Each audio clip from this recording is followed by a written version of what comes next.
Добрый день, уважаемые подписчики и гости канала. Сегодня мы на выставке Aquaterm. Смотрим на пеллетный камин компании Kiturami. Достаточно интересное решение, редко встречающееся. У нас эта моделька KRP-20 на 10 киловатт. Очень компактная она.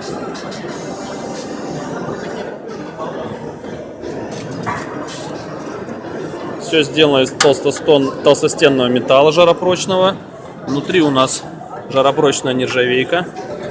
Вот такой вот зонничек.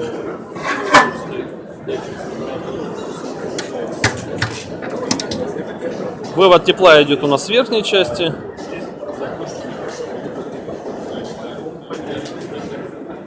Здесь у нас приток воздуха, отвод воздуха, электрическое питание.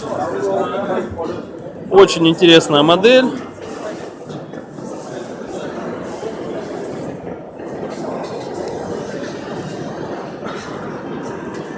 Варианты и модификации у нас KRP-20, KRP-20 PAS.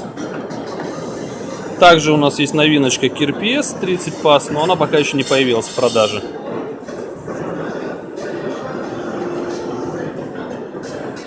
Как резервное отопление, либо отопление для бани, либо какое-то подсобное помещение, очень оптимальный вариант, я считаю.